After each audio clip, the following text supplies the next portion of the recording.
So we are in Perek Gimel, chapter 3. We are up to Pasuk Yud Aleph, sentence 11, which is at the top of page 1843, if you're using the Stone Tanakh. It's the middle of a section. Literally, a section is in the section of wall.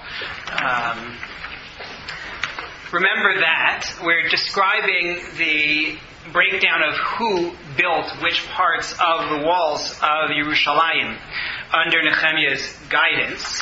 And the first part of it, we started with the Sha'ar Hatzon, right, the sheep gate, and we described it and its landmarks, the builders, primarily the Kohanim. And then we moved on to the section with the Sha'ar Hadagim, the fish gate, suggested it may be near a fish market, why not? And talked about those builders, in particular the Adirim, from Tekoa being a place with sheep. And the Adirim, we had two different views. Either the negative view that they were wealthy people who chose not to help with the wall. They chose not to bend their necks to their master, meaning God. Or a minority view is that they're actually nice people and they said, no, we are going to let our young shepherds work on the wall and not bend them to their masters, meaning the people for whom they work as shepherds. And that brought us to the third section, which was sentences 6 to 12, and that was the section with the Sha'ar HaYeshana. You're at the northwest corner of the old wall of the city. We talked about the landmarks, we talked about some of the builders, but there's a phrase that shows up in Pasuk Yud Aleph that's worth taking a moment to recognize. In 11. And after, in the previous sentence, it said, the previous sentence, it said that beside the previous one, Chatush ben Chashavniya worked to strengthen the wall. It then said, Midah Shenit, a second measure, Hachzik Malchia ben Charim v'Chashuv ben Pachat Moav. A second measure was strengthened by, and it listed Malchia and Chashuv, as well as they worked on Migdal HaTanurim. So the question is, what do you mean when you say a second measure? What exactly does that mean? And it's a phrase that's going to show up repeatedly in the building. So the standard approach is Rashi's approach in source number 1 on your sheet. Rashi says, Midah Shenit ke'ota midah asher bana chaveiro shel mala, gam hu bana kamoto. He says the same measure that the person above had built, so too he did. In other words, measure means length. Just like the other one built a certain length of wall, a similar length of wall was built by this one. That's the way Rashi takes it. It follows Rashi. Malbim has a different approach. Malbim says what it means is that this person had a second section of wall that they built. In other words, the people who we list here, Malchia and Chashuv, actually had another section of wall they built, and now they took on a second responsibility. Even though sometimes when we see this, you won't see where the first one was that this person did. Nonetheless, that's another way to take it. Okay. It's a side note, but it's an important one given the number of times this phrase comes up. In Pasuk Yud Bet, in sentence 12, we wrap up this section of wall by saying, V'al yado hechzik shalom ben halochesh, sar chatzi pelach Yerushalayim, hu uvnosav. There are a couple of interesting things in this Pasuk. What's interesting in this Pasuk? He has daughters. First of all, B'nosav, are those his daughters who are working on it? Is that what the article translates it as? Yeah, he together with his daughters. It's very interesting. Nechemiah doesn't really talk about women much. Ezra didn't either. Right? We listed the families based on the males. But there was one case where we had women show up, right? The non-Jewish women who had married the Jewish men, right? There they showed up. But we didn't have any real discussion about it. It's odd to think that B'nosav here actually means daughters, and there are different ways to take it. Others, some do take it as daughters. Rashi does. The Da'at Mikra suggests that it means something else. We find in Tanakh, in various places, that when you have a district, you have a city, and then you have outlying towns, the towns are called Banot. They're like the daughter town. So it could be, if you read the sentence carefully, it says he was Sar Chatzi Pelach Yerushalayim. He was in charge of half of the district of Yerushalayim. We're in chapter 3, sentence 12. Hu uvnosav, it was him, but not reading it as him and his daughters, but rather it, his district, and its surrounding towns. That would be the other way to read it. But Rashi and the classic commentators believe that no, it actually is saying his daughters got involved in the construction process. That's the way that they take it. Debbie. Would daughters be allowed to do that? I mean, things are very sex-defined in Asian culture. Okay. But I'm not sure I understand the question. Do you mean would they have tried to pick up a rock and been told you're not allowed to? Well, yeah. Things are very defined by gender. Right. So we have no indication of any such limitation here.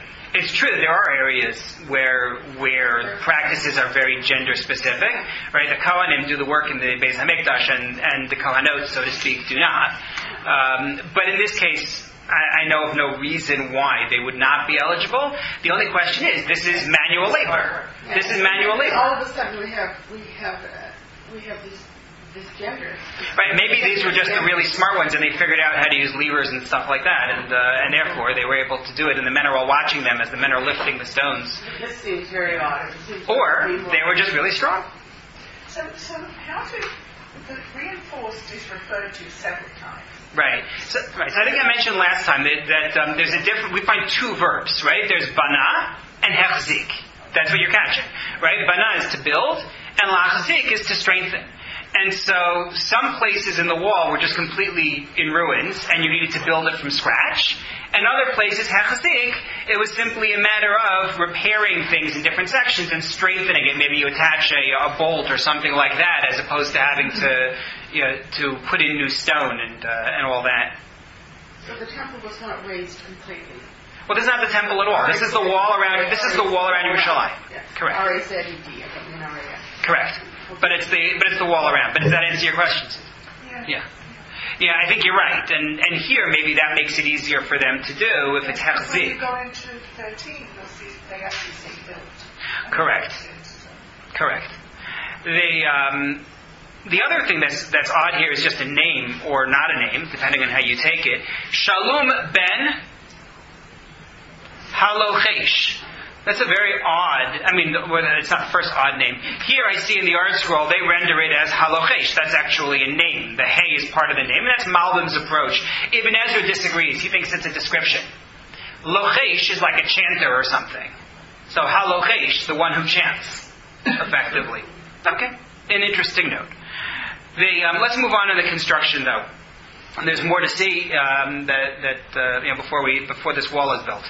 Pasuk Gimel, sentence 13. It's Shar Hagai. The next section is Shar Hagai. Shar Hagai, you may recall, we saw when Nechemiah did his tour as well. It was a landmark there as well. It's the southwest corner. We had said at the time when we read it in Nechemiah's tour that it faces Gei Ben Hinnom, which had been a place of idolatry. This is actually where Nechemiah started his tour, in this corner. Hechzik Chanun v'yoshvei Zanoach. Chanun and the dwellers of Zanoach reinforced it. Hema banuhu vayamidu dal sosav manulav uvrichav. But they had to do more than that, apparently, as is noted. Right? They had to build it. They had to set up its doors. They had to set up the bolts and the locks. The elef amav bachoma, and 1,000 amos of wall ad shar ha-shifot, until shar ha-shifot, which is also known as shar ha-ashfot. It's the same thing. It's the dung gate. So that's this section of wall. It's not a particularly exciting section of wall in that there isn't much here to comment on, except to note that by the fact that it tells you here it's 1,000 amos, that tells me that not all the sections were uniform. It's not that everybody's building the same dimensions, because if they were, why would you suddenly, in the middle of the process, throw in a measure? So clearly they're not uniform measure. Not uniform in measure. Okay. Pasuk Yud Dalid. Shar HaAshpot, the dung gate base. Shar HaAshpot, Hechzik Malkia ben Rechav, Sar Pelech base HaKarem. This one is taken care of by Malkia ben Rechav, the officer in charge of the district of Beit HaKarem, not the same as Beit HaKarem today. Hu Yivnenu v'Amid Dal Sosav Manulav of Rechav. He built it up, set up the doors, set up the locks, set up the bolts. This is now in the southeast corner. We've traversed the entire southern wall of the old city. At the time when we saw Shar HaAshpot mentioned in the previous parak, we said it's about 600 meters from today's dung gate. So, I don't know if that helps orient at all, because I don't know 600 meters in which direction. Nonetheless, that brings us to Shar HaAyin. Shar HaAyin, things heat up a little bit. So, Shar HaAyin we also saw in Nehemiah's tour, it was just north of Shar HaAshpot, and we said at the time when we saw it in Nehemiah's tour, it might be where the Gihon terminates in the Silwan. Because Shar HaAyin, and Ayin is a spring. This was as far as Nehemiah was able to go in his tour. This was the point where he reached, and he said, my animal had no room to go. There were just too many ruins scattered all over. Too much had been destroyed for me to be able to get through. So it says here, Ve'ez Shar HaAyin hechazik shalun bein kol chozeh sar pelech hamitzpah. So Shar HaAyin was reinforced by Shalun, son of Kol Chozeh. Kol Chozeh literally means the one who sees all, which is a nifty name, I think. Kol Chozeh. He is the head of the district in Mitzpah. Hu yivnenu v'yitalelenu. He built it up. He gave it a roof. Ve'ya'amid dalsosav, and he set up the doors, man ulav, the locks, ubrichav, and the bolts. Ve'ez chomas brechas hashelach legan hamelech, as well as the wall of brechat hashelach for gan hamelech. This is, according to the Malbim, the Silwan. That's what we're talking about now. It is beside Gan HaMelech, the king's garden. V'adam ha'alos ha'yordos me'ir David, up to the steps that descend from the city of David, steps which, according to the Dad Mikra, descend to Nachal Kidron. So these were places that were very familiar for people then, and we're getting the landmarks. And then we get to the part that I find fascinating. Acharav hechzik Nechemiah ben Azbuk, Sar Chatzi Pelech Beit Tzur. After him was Nechemiah, son of Azbuk, who is in charge of half a district called Beit Tzur, ad neged kivrei David, up to the graves of David, v'ad ha-brecha ha'asuya, up to the pool that had been prepared, v'ad Beit HaGiborim, to Beit HaGiborim, which is some kind of barracks or mustering site for the military. But what I thought was worth taking a moment on is the graves of David. Who exactly, or not who exactly, but we know that David is buried in Yerushalayim, right? The pasuk says so. It's in Malachim Aleph Perek Bet. When David dies, it says he is buried in Yerushalayim. Shlomo as well in Malachim Aleph and Perek Yud Aleph, and other kings of the family are buried there. As a matter of fact, of the 21 kings of Yehuda, the Torah uses similar phraseology that they were buried in Yerushalayim, were buried in this area, regarding 15 of those kings. And it sounds like there's a complex, and those kings are all buried there. And per the Gemara, only the kings of the house of David are allowed to be buried in Yerushalayim. Nobody else stays in Yerushalayim. Right? The practice that we have when someone dies in Yerushalayim today is to bury them in the cemetery even at night. Right? The idea is from the Gemara that you're not allowed to leave a corpse in Yerushalayim. It has to be taken out for burial. Those burial sites are outside of the old city. Only a king. There's actually one exception. A non-king who makes it into this area, and that's Yehoiada the Kohen Gadol. He acted as regent at one point for Yehoash. So he's buried there as well. And this is what we call Ir David. So the big question that you have to ask is this what we today call Ir David? Right? Why is it plural? Why is graves? Well, I think because it's this area where they put all the bodies of those kings. So it's the graves of as part of this general mausoleum type space. So how do people here have been to Ir David? Ir David in the old city. So the question is that this? And there was a fascinating debate. I brought you links for the articles in source number 2. If you have the email version of it, you can click on them and then it will take you to the articles. But there was a head-to-head in Jewish Action between Rabbi Dr. Ari Zivotofsky and Rabbi Leibel Resnick on the question of where these graves actually are. Because there's a lot of evidence to work with, but surprise, the evidence is in conflict. particularly surrounding the question of where the bodies of water were in their day and the bodies of water that we are familiar with today. So we're not going to go through the whole discussion because really this isn't about the geography, but I wanted to give you, just based on those articles, a little bit of the record of the identification of Ir David. If you go back to Josephus records that Yochanan Hyrcanus, from the latter days of the Hashmonai dynasty, since we're on the 7th day of Hanukkah, he opened up one of the tombs of that line and looted it. The latter days, towards the end of the period of Hashmonaim, things weren't so great. So Yochanan Hyrcanus actually looted one of the graves. 150 years later, along comes King Herod, and he opens a second grave and wants to loot it as well, and then he feels regret. He feels remorse that he's done this. And so instead he builds a monument on top of the tombs. In Josephus' day, they know where that is.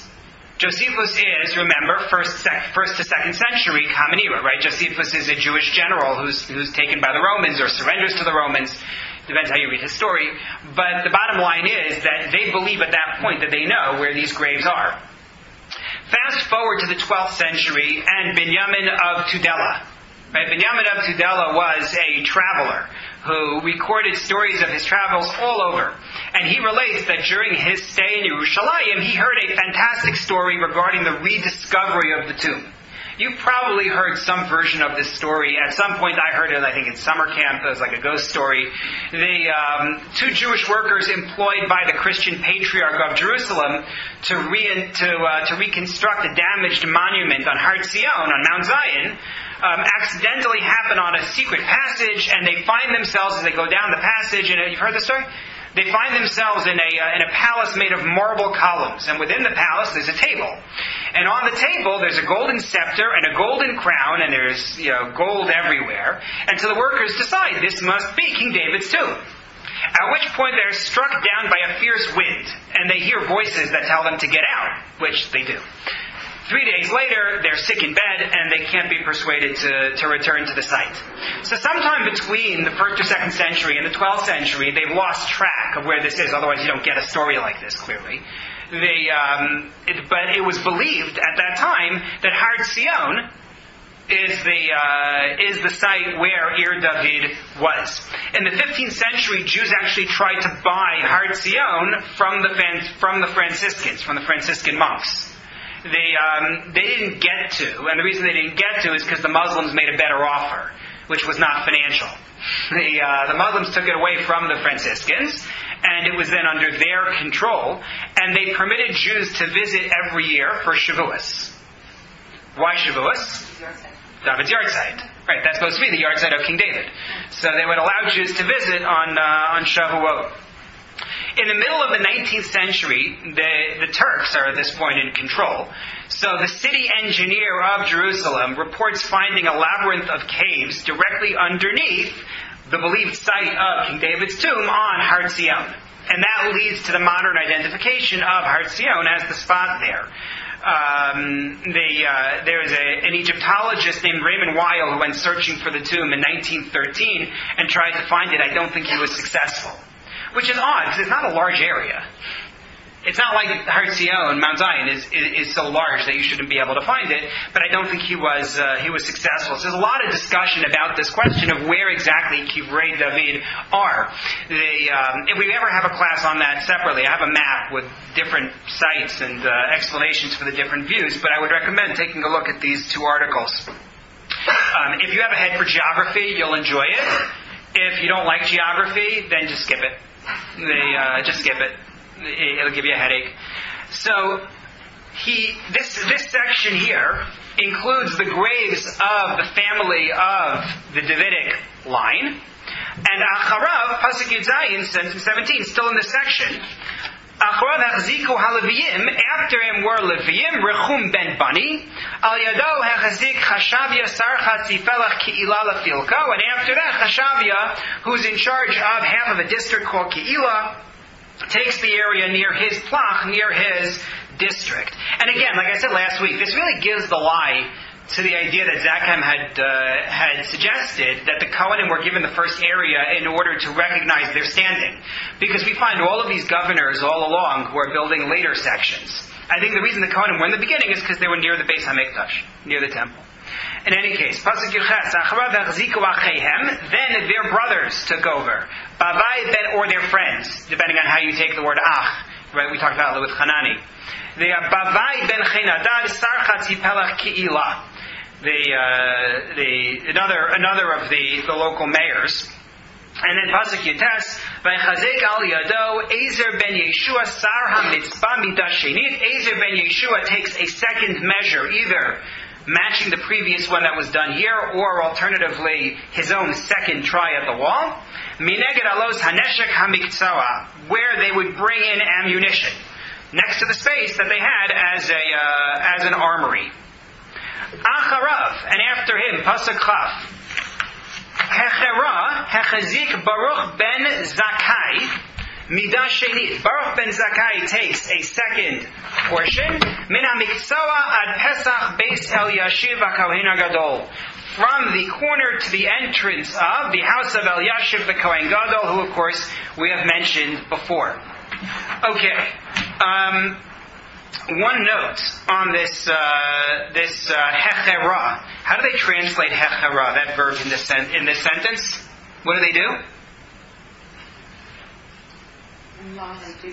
Enthusiastically reinforced in sentence 20.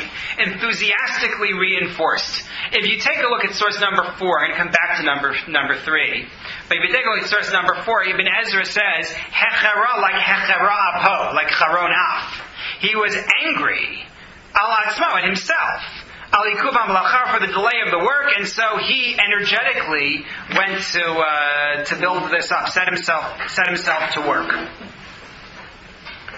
So all of this implies that these people actually, it isn't I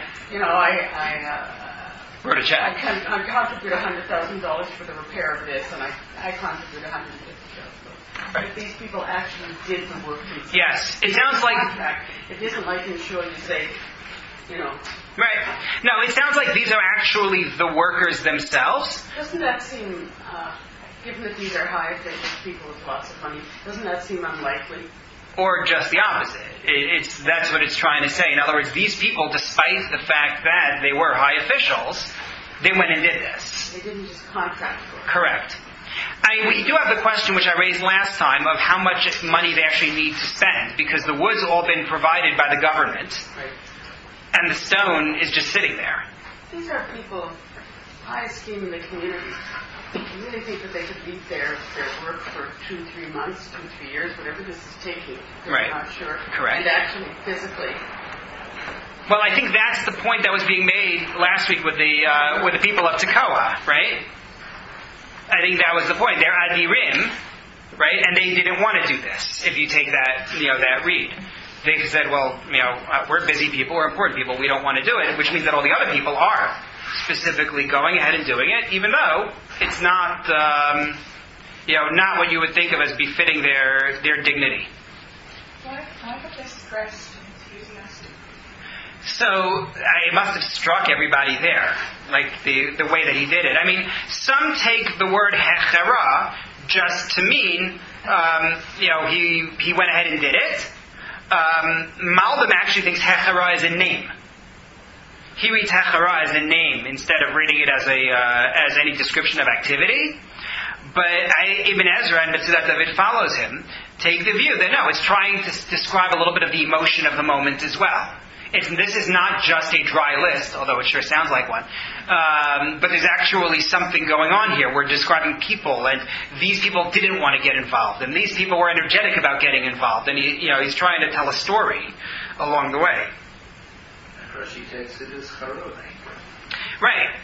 And then the question is, anger at what? And I think that's where you get Ibn Ezra's approach. Yeah. So you have I forget where we were up to. That was Pasuk Chaf, right? Yeah, that was Pasuk Chaf. Acharav Hazik Meremos ben Uriah ben Hakotz Midah Shenit. A second measure from Meremos, from the Hakotz family. We actually saw him earlier. So if Midah Shenit means a second measure, it actually works. Because indeed, he had already done a segment before.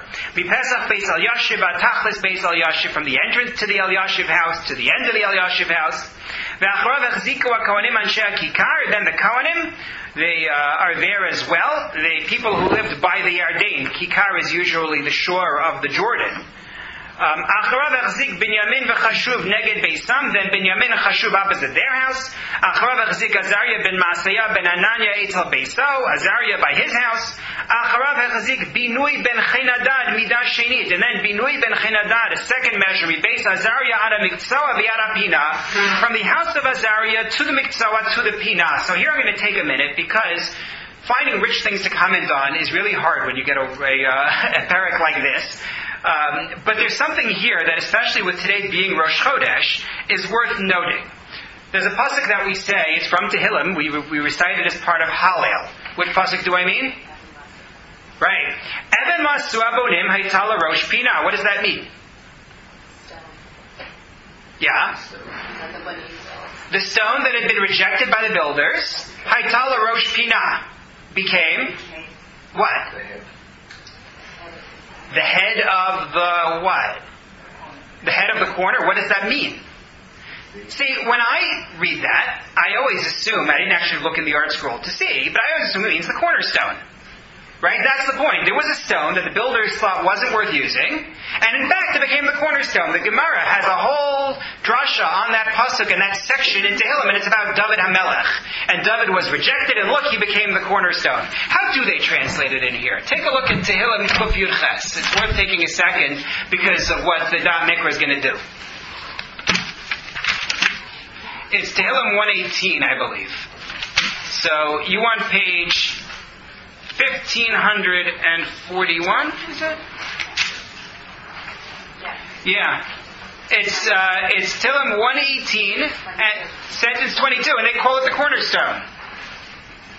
Has become the cornerstone. So how does cornerstone square with Rosh Pinah? Rosh Pinah means the top.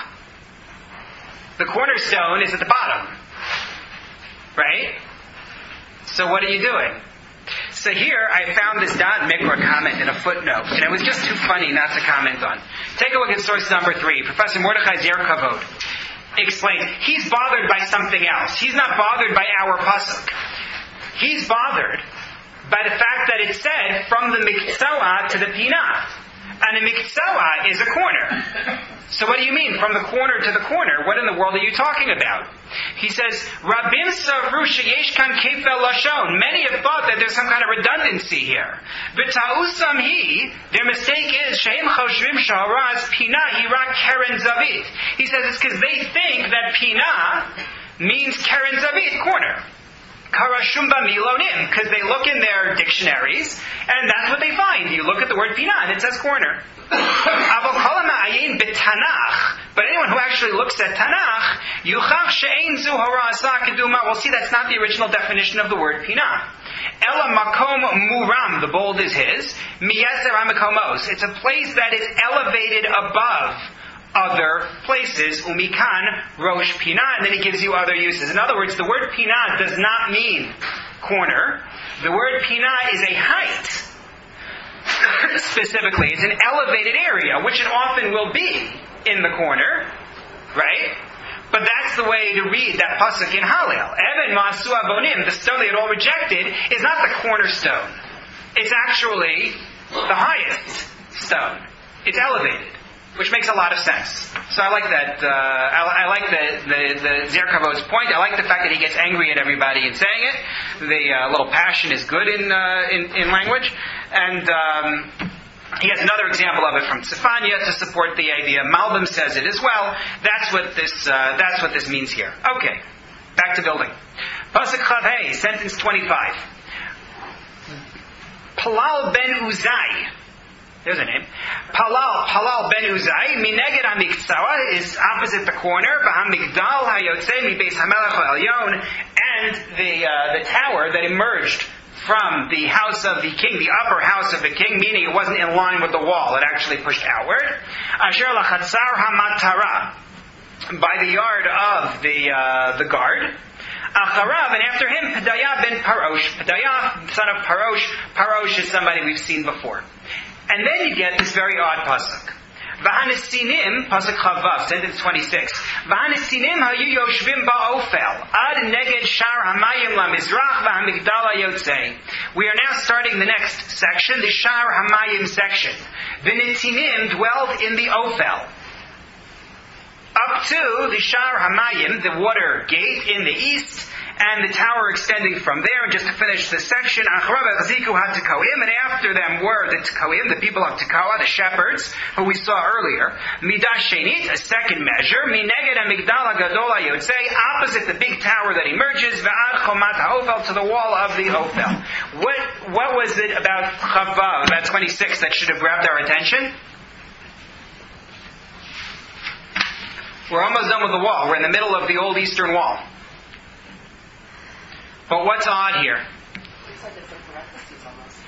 You have parentheses. You have parentheses in there? Yeah, the JPS actually has parentheses. It doesn't say they built anything, right? It just says the Nesinim were dwelling in the Ophel. What are you trying to tell me here? And by the way, what's an Ophel? A place called Ophel. Could be. It has a cap on Ophel actually as well. Yes. Giving it a place in it, yes. Good. So Ibn Ezra and Malbim, based on uses of this word elsewhere in Tanakh, believe that an Ophel is an elevated place, and specifically it would have been the most protected part of the city. Well, that just makes things worse. What are the Nesinim? We learned about them back in Ezra a year ago. What are the Netinim? They were people of questionable status. We date them back to the Givonim. Those are the first Netinim that we think of, although there may have been a group in Moshe's time. But the basic reading in Tanakh is that they're the people who tricked Yehoshua into making a pact with them and defending them, and they were compelled to take the job of being servants for the temple. Back when there was a Mishkan, they had to chop wood, they had to draw water. That's who they are. And they are given to this task, the word nitinim from Natan. They are given to this service and go forward to the time of David HaMelech, to the time of King David, and he reinforces their status. They come to King David. What happens is they are supported by the Kohanim. And after Doeg, general of Shaul, kills the city of Nov, kills the Kohanim who were there, the Givonim who were depending on those Kohanim starve. And they come to David and they say, we want revenge. Now Shaul's already gone. And they say, we want to kill 7 members of his household as vengeance for what happened to us because of what he did to the city of Nov. And as the Gemara in Yevamos explains the psukim there, David says, that's a terrible thing. He says, these people really can't be Jews. They can't possibly be Jewish. And that's the source for the famous line in the Gemara that there are 3 traits that are associated with being Jewish. Right? What are those 3 traits? Baishanim is one. Good. It's Rachmanim, Baishanim, and Gomlei Chasadim. That we are supposed to be merciful, that we are supposed to be modest, and that we are supposed to be generous. Those are the 3 traits, and David HaMelech, on that basis, as the Gemara reads it, says, if these people are not merciful, that shows they can't possibly be Jews. And as a result, he relegates them still to this service and to being on the outside, which makes me just wonder, why are you putting them in the most protected part of the city? It sounds like, that should be the place where you put, I don't know, the king, the Kohen Gadol, the jewels, what's that about? It's a very strange thing. The commentators do say that when it says here they live there, it also means that they reinforced it.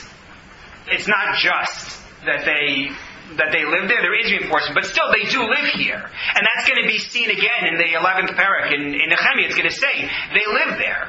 So tell me, why in the world would they be there? Why are we putting them in the most guarded part of the city? Isn't that what a Jew is supposed to do? To protect people? You're protecting them? Could be. What else? Take a look at the Yerushalmi in source number 5. it's telling the story that I just told you about from the time of David HaMelech, the time of King David. And it says, Miyad Amad David, I added the word David, V'richakan, David distanced them. Shneimar, the pasuk there says in Shmuel, Vagivonim lo mibnei Yisrael hema, they're not of the Jews. Av Ezra Richakan, and Ezra distanced them. It doesn't mean Ezra personally. It means in Ezra's day. Shneimar, as the pasuk says, V'anesidim Yoshvim Ba'Ophel. They lived in Ophel to keep them away from everybody else, to identify them as a separate population. That's they're being segregated from the general population. And the Gemara goes on to think that in the times of Mashiach they will still be separated, although others disagree. There's a Radak on that who doesn't accept it. But that's the idea here. The Nesinim are living in the Ophel as a segregated space to be away from the population because they were viewed as some kind of a necessary evil. We have to have them here because we made a covenant that we're going to support them and they're going to do the work in the temple. But on the other hand, we find them to be distasteful in terms of, not distasteful, stronger than that I suppose, repugnant in terms of their conduct, and therefore we're going to just put them in this fortress, in this area, and not have them blend with the population. That seems to be what's going on. Not a very comfortable idea. So if you go back to 243, yeah. It talks about who they are. Sorry? Yeah, no, we talked about them when they first came. Yeah, no, that's true. That's correct. That's when we saw them last year. Was in their initial arrival. They are one of the 10 different lineages associated with Ezra's Aliyah. That's correct.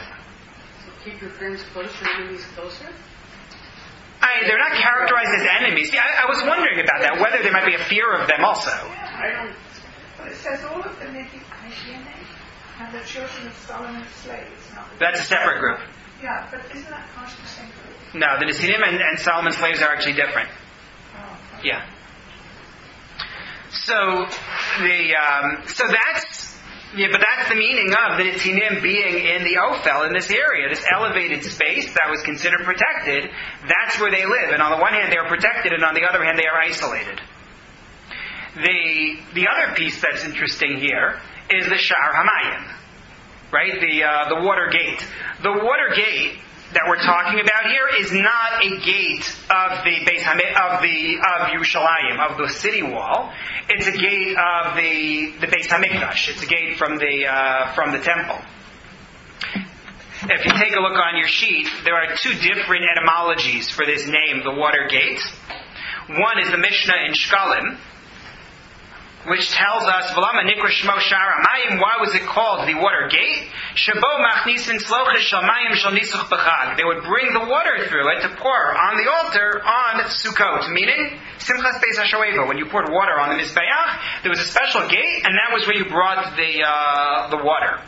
Rabbi Eliezer ben Yaakov gives me another explanation. Rabbi Eliezer ben Yaakov says, Bo amayim mapchim v'asidin liyos yotzin mitachas miftan habayit. He says, water churns there, and in the future it will emerge from beneath the temple, the Beis Hamikdash. And I gave you the reference in source number 7, the pasuk in Zechariah, is the prediction of a stream coming from the Beis Hamikdash. Why is that such a powerful image? The vision of a stream coming from the Beis Hamikdash? Because Yerushalayim doesn't have much water.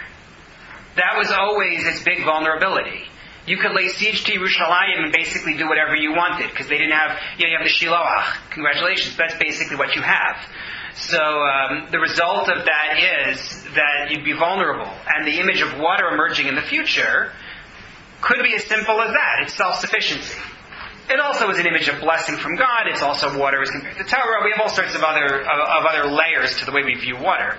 But I think on a very basic level, it's the independence of the city. So this gate is known as Sha'ar Hamayim. It is going to be a very important location for us going forward in this book, because a central moment in the book of Nechemiah will occur at Sha'ar Hamayim. Okay. Back to the building. We're almost done. Pasuk Chav Chet, sentence 28. Me'al Sha'ar Hasusim, Hechziku HaKohanim Ish Leneged Beisau. Above Sha'ar Hasusim, the horse gate. We're now at the northern part of the old eastern wall. We're coming back to the Beis Hamikdash here. So the Kohanim, each one has a house in the area. They reinforced this wall. This is the place where Queen Atalia was killed in the first Beis Hamikdash. It is the place where either horses entered, if someone was riding a horse, or alternatively, Radak, Abarbanel, and Yirmiyahu say that it's where the king's chariot would go out. He would always go out this way. It was called the Gate of the Horses. Acharav hachzik Tzadok ben Imer neged Beiso. Then Tzadok ben Imer by his house. V'acharav hachzik Shmaya ben Shchanya shomer shar HaMizrach. Shmaya ben Shchanya, guard of the eastern gate. And again, that's eastern gate of the Beis Hamikdash, of the temple, not eastern gate of Yerushalayim. Acharav hachazik Hanania ben Shalemya, v'Chanun ben Salaf hashishi midah sheni. Then Hanania ben Shalemya and Chanun, the son of Salaf, the sixth. The general take of this is that it means the sixth son of Salaf, not Salaf the sixth, is the way it's taken. Although there is another approach, hashishi, dot mikra quotes. What's the word in Hebrew for marble? Shayish, right. So he suggests maybe it's a marble worker. Shishi could be a marble worker, because we saw smiths mentioned earlier, right? We had Sorfim, so maybe this is a marble worker. Okay. Midah Sheni, a second measure. Achrav achzik Mishulam ben Berachia, neged Nishkaso, and then Mishulam ben Berachia, opposite his Nishka, which the commentators take to be like Lishka, it's his building. Finally, Uvein aliyas hapina l'shar hatzon, and between the path going up to the Pinah, because again, the Pinah is an elevated area, l'shar hatzon, to the sheep gate where we started, hechziku hatzorfim v'arochlim, the smiths and the peddlers strengthened that. That concludes the construction. So what we've seen here is a communal building effort orchestrated by Nechemiah, expansion of the city northward to aid in communal defense of the vulnerable areas, may have indications of strategy here in having the Kohanim go first, having the guilds involved. Again, I'm a little skeptical of reading too much into it, and the continued isolation of the Netzinim. That brings us to the action part of this chapter. You've suffered through the walls. Let's see the action. Vayihi, Pasuk Lamed Gimel, sentence 33. Vayihi kasher shama Sanballat, ki anachnu vonim es hachoma. Nechemiah is talking, first person. When Sanballat heard that we were building up the wall, vayichar lo, he got angry, right? Like that word hechera, right? He's enthusiastic. Vayichas harbe, he was very angry. Vayal eig al hayehudim, and he mocked, he ridiculed the Jews. Vayomer lifnei achav, and he said to his brethren, v'chel Shomron, and the forces of Shomron, Vayomer, ma yudim ha'amelalim osim. Right, like the word umlal. What are these poor Jews doing? Hayazvu lahem. The word hayazvu can be taken in different ways. Either will they build a ma'aziva, which we talked about as a gutter or earthworks reinforcement for a wall, or as Rashi says, hayazvu lahem. Do they think we're going to leave them to do this? That's the other way to take it. I assume the Art Scroll takes it the Rashi way. The Art Scroll says, will they? No, he doesn't. He says, will they reinforce the wall? Okay. Hayizbachu. Will they bring sacrifices? Hayechalu vayom. Will they finish it by day? What's the message about finishing it by day? What do you mean by day? Complete the building. Yeah, but why by day? They're not finishing it all in one day. Everyone knows that. They'll attack them. They can be attacked at night. Will they complete it by day such that they'll be saved, or will we be able to come in there at night and just tear everything down? Right? Much as we think Nechemiah might have in his tour, depending on which commentator we took on being shover or sover the walls.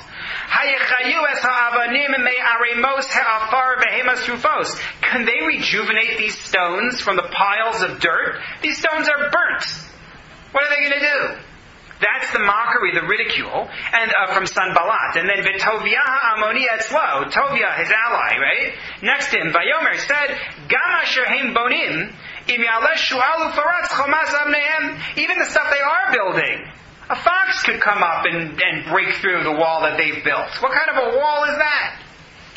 That's their trash talk, so to speak, to the Jews.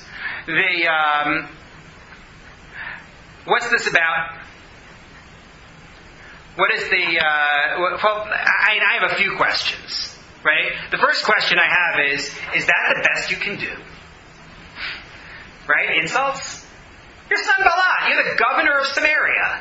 The best you can do is hurl insults at the Jews? I mean, really? That's kind of disappointing. With all their power, with all their connections even among the Jews. They're married in among them. That's one question. A second question. Hayizbachu. Shall they bring sacrifices? Where do you bring sacrifices? In the Beis HaMikdash. What are they building now? The wall. They have a Beis HaMikdash. They are bringing sacrifices. What are you talking about? Will they bring sacrifices? Of course they'll bring sacrifices. That doesn't get affected by this. Right? Not to mention, this fox image is interesting.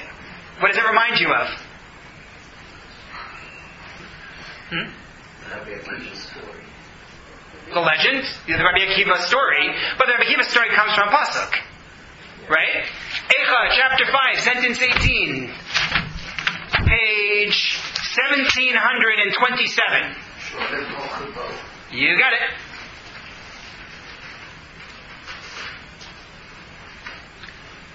Page 1727. We mourn for Al Har Tzion Sheshamim, Mount Zion that is desolate, Shu'alim Hilchuvo.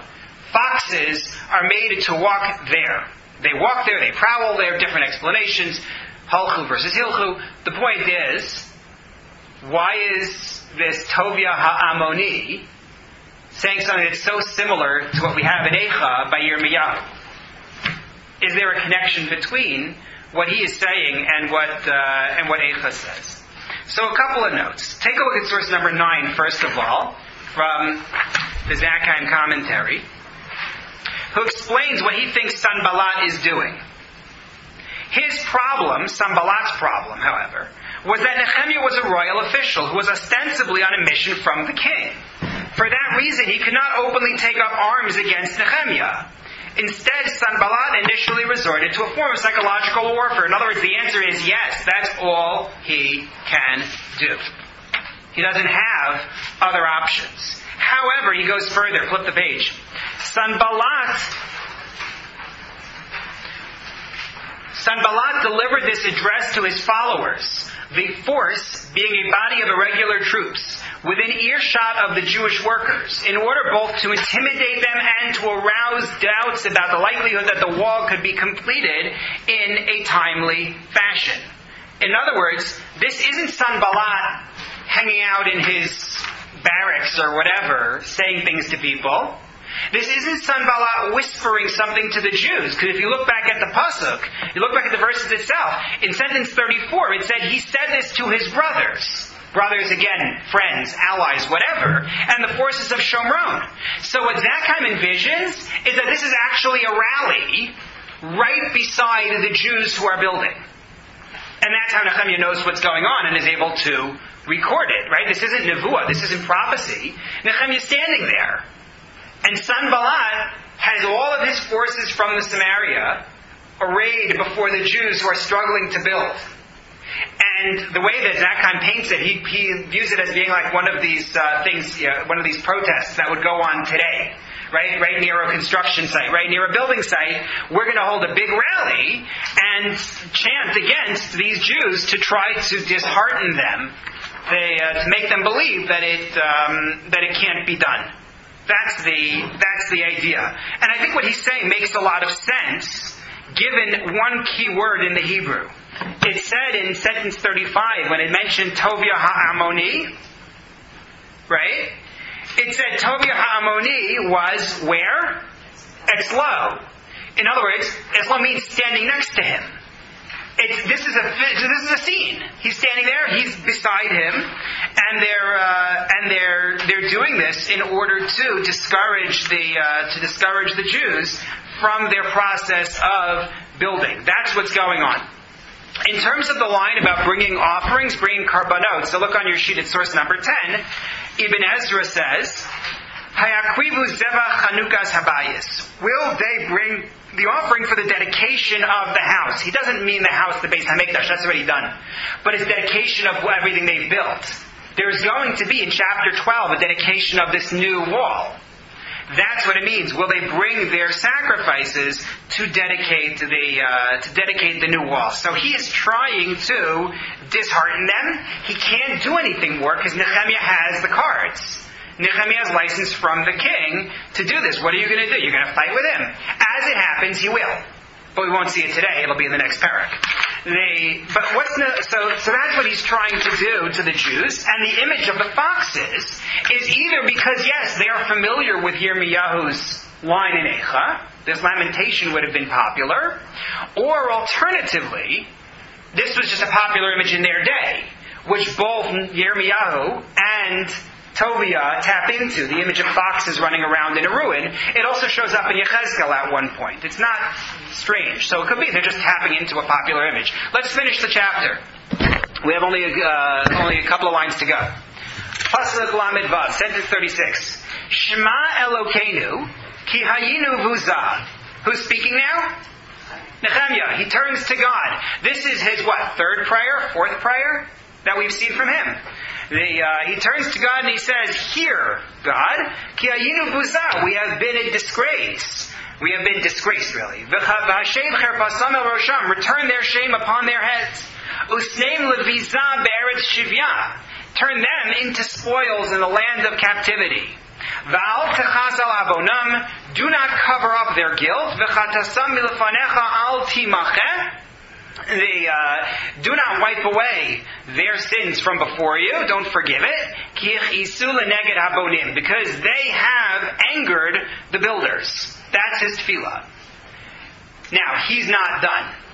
Meaning, just like Sanballat is not going to content himself with hurling insults, Nechemiah is not going to content himself with praying to God.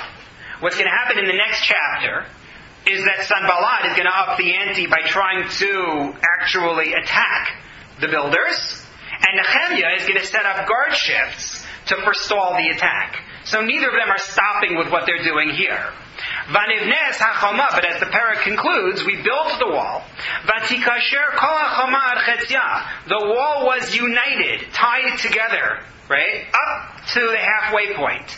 Vayilev la'am la'asos, and the nation had a heart to build, meaning they were motivated by the fact that they had already reached the midway point, or maybe they're motivated by the opposition. It's not clear to me, but they say we're not going to fail. We're going to actually see this through. So that completes the first stage, or really it's the second stage, I suppose. The first stage was Nechemiah got the news, came to town. Second stage was he did a survey of the wall, may have undermined it a little bit, and then broke it up for everybody and said, okay, you do this, you do this, you do this, you do this, which already gives us a very different picture of a leader. Right? This is not what we've seen before. Have you ever seen a Jewish leader in Tanakh do this? There's only one I can think of.